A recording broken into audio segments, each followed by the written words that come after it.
नमस्कार। आज के इस एक्सप्लेनर में आपका स्वागत है। आज हम बंगाल में हुए हालिया ऐतिहासिक राजनीतिक बदलाव और इसके मैक्रो इकोनॉमिक इम्पैक्ट्स पर डीप डाइव करेंगे। चाहे आप एक प्रोफेशनल पोर्टफोलियो मैनेजर हों या एक सीरियस रिटेल इन्वेस्टर, मार्केट की नई दिशाओं को समझने के लिए ये रणनीतिक रिपोर्ट आपके बहुत काम आने वाली है। तो चलिए सीधे शुरू करते हैं। आज का हमारा एजेंडा काफी क्रिस्प है। 1. मैक्रो कैटलिस्ट यानी पॉलिटिकल शिफ्ट। 2. इंफ्रास्ट्रक्चर और लॉजिस्टिक्स का आउटलुक। 3. बैंकिंग और रियल एस्टेट सेक्टर। 4. एफआईआई और यूएस फेड पॉलिसी। और 5. AI driven portfolio optimisation. तो शुरुआत करते हैं पहले हिस्से से, मैक्रो कैटलिस्ट, पॉलिटिकल शिफ्ट। आइए इस बदलाव के पीछे के असली डेटा को एनालाइज करते हैं। देखिए, पश्चिम बंगाल में 1947 के बाद पहली बार इतना बड़ा स्ट्रक्चरल चेंज दिखा है, जहां बीजेपी ने 190 से ज्यादा सीटों पे जीत दर्ज की। और इसके पीछे का सबसे बड़ा कारण क्या था? सोचिए, 93% का जबरदस्त वोटर टर्नआउट। इलेक्टोरल रोल से लगभग 90 लाख अमान्य और फर्जी वोटर्स को हटाने के बाद ये आंकड़ा सामने आया है। एक इन्वेस्टर के नजरिए से समझें तो ये एक बेहद एक्टिव और एंगेज्ड वोटर बेस को दिखाता है, जो इस पूरे मैक्रो शिफ्ट की असली नींव है। अब अगर हम एकदम निष्पक्ष होकर इस बदलाव के पीछे के ट्रिगर्स को देखें, तो एक खास नीतिगत वादा एकदम स्टैंड आउट करता है, और वो है हर महीने माताओं के बैंक खाते में सीधे 3,000 रुपए ट्रांसफर करने का वादा। ये कोई छोटी बात नहीं है। इस डायरेक्ट फाइनेंशियल सपोर्ट ने न सिर्फ वोटर सेंटिमेंट को पूरी तरह से घुमा दिया, बल्कि ग्राउंड लेवल पर आर्थिक उम्मीदों को भी एक नई दिशा दी है। इसके अलावा भी कई सारे स्ट्रैटेजिक रीजनल डेवलपमेंट इंडिकेटर्स हैं जो मार्केट में एक गजब का ऑप्टिमिज्म ला रहे हैं। नॉर्थ बंगाल में एम्स बनाना, नए रीजनल आईआईटीज और आईआईएम की स्थापना और 1 करोड़ जॉब्स क्रिएट करने का विजन। साथ ही 2216 किलोमीटर लंबी सीमा पर जीरो इन्फिल्ट्रेशन पॉलिसी और 650 करोड़ रुपए की अवैध नकदी की जब्ती। ये सब साफ इशारा कर रहा है कि बुनियादी ढांचे और सिक्योरिटी प्रोटोकॉल में एक बहुत बड़ा बदलाव आ रहा है। आगे बढ़ते हैं हमारे दूसरे हिस्से पर, इंफ्रास्ट्रक्चर एंड लॉजिस्टिक्स आउटलुक। रुके हुए मेगा प्रोजेक्ट्स का अब क्या होगा? यहां पर जो सबसे बड़ा ट्रिगर हमें ट्रैक करना है वो है Tajpur deep sea port project. 25,000 crore रुपए का ये विशाल प्रोजेक्ट किसी ना किसी वजह से ये काफी समय से अटका हुआ था, लेकिन अब इस नई राजनीतिक स्थिरता के चलते पूरी उम्मीद है कि इसे कॉम्पिटिटिव बिडिंग के लिए फिर से खोल दिया जाएगा। अब इसका सीधा मतलब क्या है? इसका मतलब है भारी कैपिटल एक्सपेंडिचर या कैपेक्स का अनलॉक होना।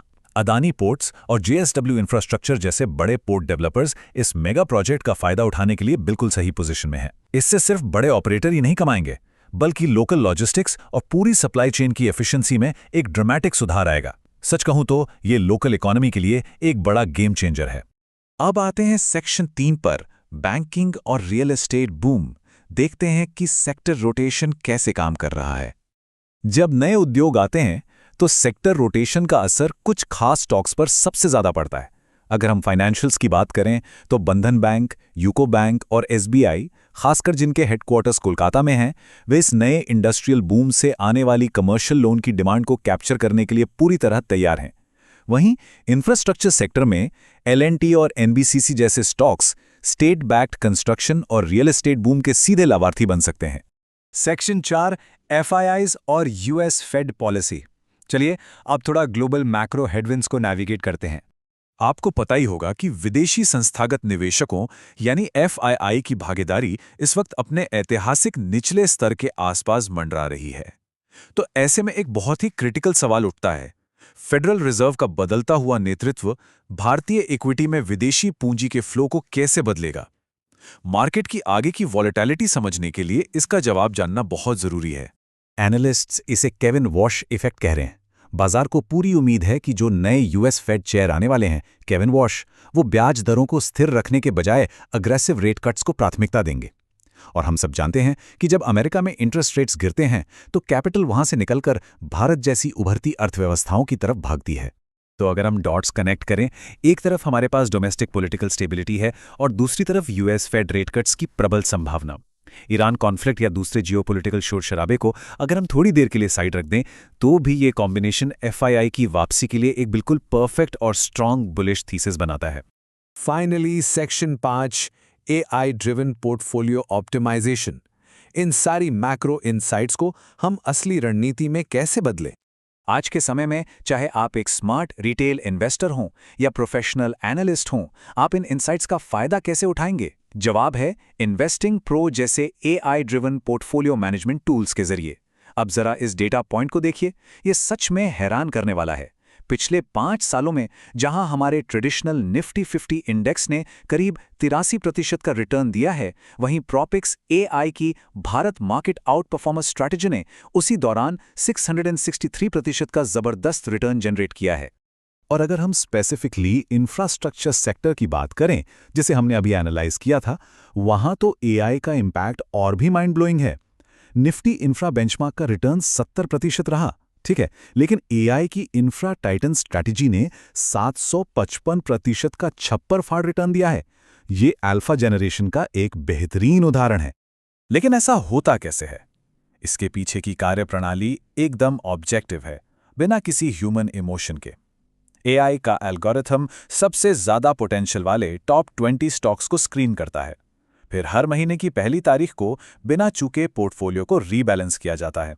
जो स्टॉक्स परफॉर्म नहीं कर रहे हैं, उन्हें ऑटोमैटिकली हटा दिया जाता है, ताकि आपका प्रॉफिट पूरी तरह से सुरक्षित रहे। सबसे अच्छी बात यह है कि ये टूल रिस्क को अलग अलग स्ट्रैटेजीज में बहुत ही स्मार्टली बांटता है। लार्ज कैप के लिए Bharat market out performers, value investing के लिए भारत बार्गेन्स जिसने 902% रिटर्न दिया, या फिर भारत स्मॉल कैप जेम्स जिसने लगभग 2000% का रिटर्न दिया। ये प्रोफेशनल एनालिस्ट्स को सिर्फ और सिर्फ सॉलिड डेटा के आधार पर सही जगह पैसा लगाने की ताकत देता है। तो इस पूरे एक्सप्लेनेर को हम एक बहुत ही अहम सवाल के साथ खत्म करते हैं। आज अब ग्लोबल कैपिटल अपना रुख बदल रहा है और एल्गोरिदम टूल्स रिटर्न्स को पूरी तरह से रीडिफाइन कर रहे हैं।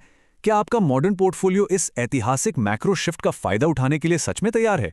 देखिए, लोकल पॉलिटिक्स से लेकर US फेड की नीतियों तक मार्केट इतनी तेजी से बदल रहा है कि अगर आप एक सीरियस मार्केट पार्टिसिपेंट हैं, तो इंस्टीट्यूशनल ग्रेड AI टूल्स का इस्तेमाल करना अब कोई चॉइस नहीं रह गया है, ये एक जरूरत बन गया है। आज के लिए बस इतना ही। जुड़ने के लिए बहुत बहुत शुक्रिया।